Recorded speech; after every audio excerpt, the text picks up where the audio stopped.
Auto चलाने वाला लड़का आज मुख्यमंत्री बन गया है। जी हां, मैं बात कर रहा हूं महाराष्ट्र का, जहां पर बीते 2 सप्ताह से वहां के विधायकों की खरीद फरोख्त से लेकर गुवाहाटी, गंगटोक और गोवा तक की बातें हो रही थी। मगर एकनाथ शिंदे आज महाराष्ट्र के 20वें मुख्यमंत्री के रूप में शपथ ले ली है। और वहीं उप मुख्यमंत्री कौन बने हैं यह जानकर सबको हैरानी होगी। जो इससे पहले मुख्यमंत्री थे, यानी कि 2014 में देवेंद्र फडणवीस मुख्यमंत्री बने थे, मगर देवेंद्र फडणवीस अब वहां के उप मुख्यमंत्री बन गए। वह बनने के लिए तैयार नहीं थे, सरकार में शामिल नहीं होना चाहते थे। शिवसेना और जो एनडीए का जो अलायंस नया हुआ है, यानी कि 105 विधायकों के साथ बीजेपी समर्थन देना चाहती थी, मगर सरकार में आना नहीं चाहती थी और देवेंद्र फडणवीस उस सरकार में शामिल नहीं होना चाहते थे। खबर यह थी, जिस तरह से पल पल की खबरें बदल रही थी। मैं पहुंचूंगा एकनाथ शिंदे के जीवन पर, मगर उससे पहले बता देता हूं कि महाराष्ट्र के सियासत में जो तमाम ड्रामा चल रहा था, कह सकते हैं कि पॉलिटिकल ड्रामा का आज 8 बजे अंत हो गया, जब एकनाथ शिंदे शपथ ले लिए और देवेंद्र फडणवीस उप मुख्यमंत्री के रूप में शपथ ले लिए। 5 घंटे पहले राज्यपाल से मिलते हैं और देवेंद्र फडणवीस से मिलते हुए नजर आते हैं, मगर उप मुख्यमंत्री बनने या उस सरकार में शामिल होने के लिए क्यों तैयार नहीं थे देवेंद्र। तो जेपी नड्डा का यह आदेश आता है कि आप उप मुख्यमंत्री जाकर बनिए, तो फिर यह फरमान को नकारना मुश्किल हो गया और उस सरकार में शामिल होना पड़ा महाराष्ट्र बीजेपी के नेताओं को। और जो सबसे बड़ी बात रही, शिवसेना की बड़ी बगावत की कहानी की शुरुआत काफी पुरानी है। जब 2019 में विधानसभा का परिणाम आता है, तभी से ही बीजेपी और शिवसेना ने साथ मिलकर जिस प्रकार से कह सकते हैं कि जो 288 का जो वहां का विधानसभा का संख्या है, तो उसके आधा तक तो ले आई थी, मगर शिवसेना इस बात पर अड़ गई कि वह अपना मुख्यमंत्री बनाएगी। इसी पर उद्धव ठाकरे अलग होते हैं और जा मिलते हैं एनसीपी और कांग्रेस से।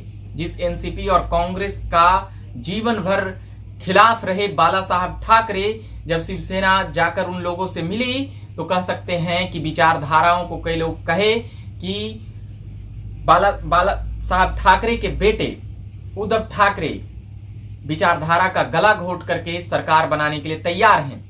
मुख्यमंत्री अभी नाम ही चल रहा था, एकनाथ शिंदे का नाम आगे बढ़ाया गया था। उस वक्त भी जब अक्टूबर नवंबर में जब चुनाव परिणाम आते हैं, तब भी उद्धव ठाकरे तब भी मुख्यमंत्री बनने के लिए तैयार नहीं थे, मगर शरद पवार और कांग्रेस के दबाव में उनके नाम पर रजामंदी बनती है, उनके नाम पर रजामंदी होती है, जिसका परिणाम कह सकते हैं कि लगभग 2.5 सालों बाद ये समझ में आया कि उस पद के दावेदार एकनाथ शिंदे ही थे। तभी शिवसेना के इतने विधायक बागी हो गए, क्योंकि जब उनके 56 विधायक थे, तो फिर कैसे इतने सारे विधायकों का धड़ा एकनाथ शिंदे को समर्थन करने चला गया, ये समझने वाली बात है। तो 2019 में ही मुख्यमंत्री बनने वाले थे एकनाथ शिंदे। वो बगावत के तेवर इसलिए नहीं दिखाए क्योंकि उनके पास और भी जो तमाम बातें हैं, अंदर खाने से जो बातें हैं, कि आदित्य ठाकरे को आगे बढ़ाया जा रहा था। इससे भी नाराज चल रहे थे एकनाथ शिंदे, क्योंकि जब बाला साहब ठाकरे का निधन होता है, तो उस पार्टी पर कहा जाता है कि इनका दबदबा था और धीरे धीरे और भी बढ़ते चला जाता है। और ठाकरे परिवार का कोई सत्ता में अभी तक नहीं आया था, चुनाव नहीं लड़के और मुख्यमंत्री और तमाम चीजें। बाला साहब ठाकरे का कहना था कि हम किंग मेकर की भूमिका में हैं, हम मुख्यमंत्री बनाते हैं, प्रधानमंत्री बनाते हैं, हम सरकार में नहीं रहते हैं, हम सरकार चलाते हैं, रिमोट हमारे हाथ में है और महाराष्ट्र को हम मतलब कि लीड करके अपने चलाएंगे। और ऐसा उन्होंने किया भी था। उद्धव ठाकरे भी उसी प्रकार करने वाले थे, मगर शरद पवार और कांग्रेस, जैसा कि पहले बता चुके हैं, कि राजी नहीं हुए, तो एकनाथ शिंदे का नाम पीछे हो गया। मगर विधायक तब भी एकनाथ शिंदे पर ही राजी थे। मगर अब जो बातें आई, उसके बाद जो 2019 में माहौल बना, मगर प्रफुल्ल पटेल वहां पर उप मुख्यमंत्री बन जाते हैं और देवेंद्र फडणवीस 10 दिनों के लिए 2019 में फिर से शपथ लेते हैं। तो बीजेपी पर यह आरोप लगता है कि बिना बहुमत के सरकार वहां पर चलाए।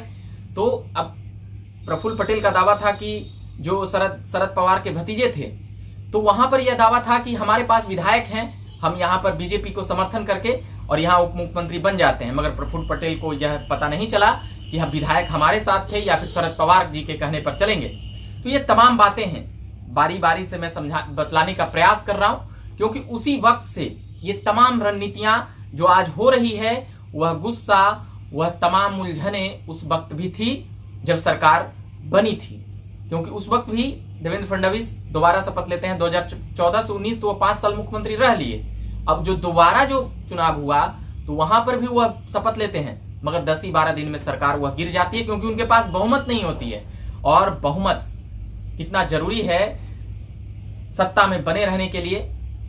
आधी विधायक उनको चाहिए थी, नहीं थी। 105 विधायक ही बीजेपी के पास थी, बाकी 44 विधायक कांग्रेस के पास थी और 54 विधायक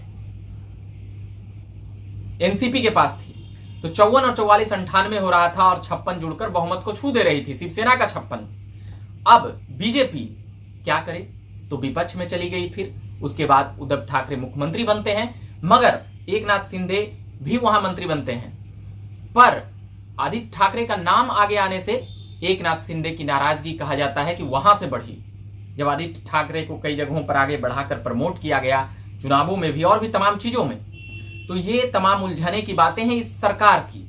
और अंततः आज कह सकते हैं कि जिस प्रकार से पूर्व मुख्यमंत्री आज उप मुख्यमंत्री बनते हैं, यह बीजेपी कहां से क्या कुछ करना चाहती है। वह एक विचारधारा वाली पार्टी है और एक कमिटमेंट वाली भी पार्टी है। वह अपनी सरकार हर राज्य में चाहती है, उसके लिए तिकड़मे भी करना जानती है, और सरकार बनाना और सरकार चलाना और दूसरे पर विश्वास करके तमाम चीजों को सरकार को कंट्रोल करना भी जानती है। बिहार में भी वह छोटी बड़ी पार्टी है, जदयू से 30 विधायक ज्यादा हैं उसके पास, 31 विधायक, मगर फिर भी नीतीश कुमार को सत्ता सौंप कर चल रही है। समझ सकते हैं कि ये उलझने क्या कुछ कहती है।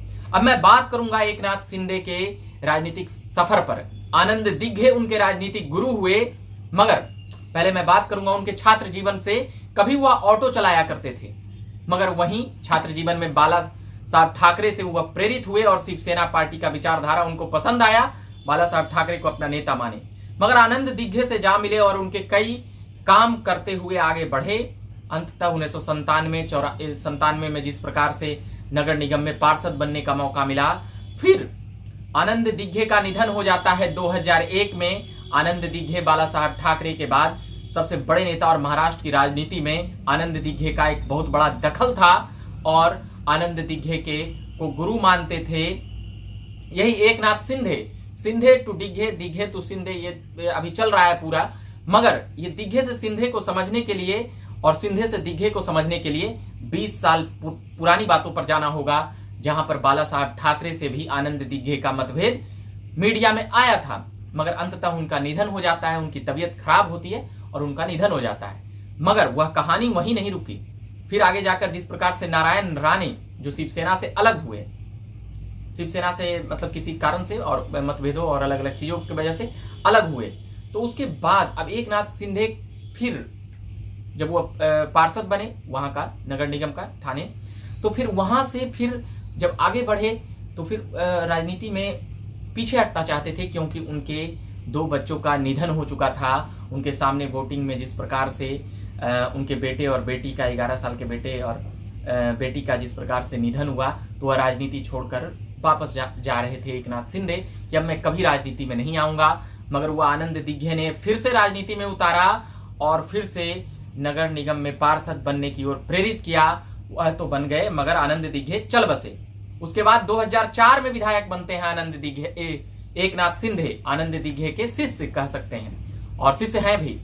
तो 2004 में विधायक बने ठाणे जिले से। उसके बाद फिर 2009 में जीते, 2014 में देवेंद्र फडणवीस में मंत्री रहे और आज वही मंत्री मुख्यमंत्री बन गए हैं और उन्हीं के अंदर में देवेंद्र फडणवीस उप मुख्यमंत्री हैं, यानी कि मंत्री हैं। कभी वह मुख्यमंत्री थे तो वो मंत्री, कभी ये मुख्यमंत्री है तो वो मंत्री। ये महत्वपूर्ण बातें हैं, ये काफी कम देखने के मिला। ये कह सकते हैं बीजेपी ने अपना त्याग दिखाकर शिवसेना को तोड़कर उसको कह सकते हैं कि अपनी वहां पर सरकार एनडीए की बनाने में कामयाबी हासिल कर ली है। अब बात करते हैं एकनाथ शिंदे जिस प्रकार से 2014 में मंत्री बने, उस वक्त भी शिवसेना के वह बड़े नेता थे और उसके बाद विपक्ष के नेता से डायरेक्ट देवेंद्र फडणवीस किस प्रकार से बने सीधे उप मुख्यमंत्री, फिर से मुख्यमंत्री के बाद उप मुख्यमंत्री महाराष्ट्र सरकार में। मगर फिर से हम 2005 और 6 के दौर पर जाना चाहेंगे। एक बगावत होती है राज ठाकरे की, जो बाला साहब ठाकरे के भतीजे होते हैं। कहा यह जाता है कि उनके पास शिवसेना का पकड़ था, कवच था, मगर उन्होंने पुत्र मोह में जिस प्रकार से उद्धव ठाकरे को बढ़ाया, राज ठाकरे भी नाराज हुए और मन से पार्टी बनाए महाराष्ट्र नवनिर्माण सेना, वह भी जिनके पास भी 1-2 विधायक जीत जाते हैं, मगर महत्वपूर्ण पार्टी जो शिवसेना थी वह उन्हीं के पास रही, बाला साहब ठाकरे के पास ही, और जिसका नेतृत्व उद्धव ठाकरे भविष्य में करते आए। और वही हुआ, अपने बेटे को सत्ता में और भी तेजी से बढ़ते हुए जिस प्रकार से आदित्य ठाकरे बढ़ रहे थे वह अच्छा नहीं लगा एकनाथ शिंदे का। अंततः परिणाम वही हुआ।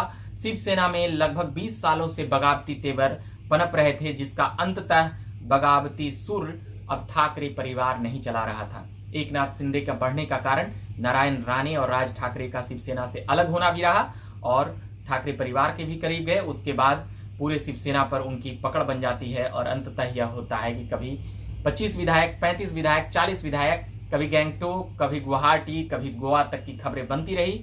अंततः एकनाथ शिंदे महाराष्ट्र के 20वें मुख्यमंत्री बने और ये सियासी ड्रामा आज समाप्त हो गया। अब आगे क्या कुछ होता है, जब 2 साल 2 महीने बाद अब चुनाव का तमाम चीजें तय होगा, तब भी हम खबरें सुनाएंगे। अभी के लिए फिलहाल इतना ही कहेंगे। एकनाथ शिंदे ने जिस प्रकार से बगावती का बादशाहत कायम किया है, पूरी पार्टी पर कब्जा उनकी थी, यह उनका कहना था। और भी कई चीजें हैं, कई राजनीतिक किस्से कहानियां हम इसी प्रकार से लाते रहेंगे। फिलहाल के लिए इतना ही कहेंगे कि आप देख रहे थे झकास भारत और मेरा नाम हुआ रविकांत। धन्यवाद।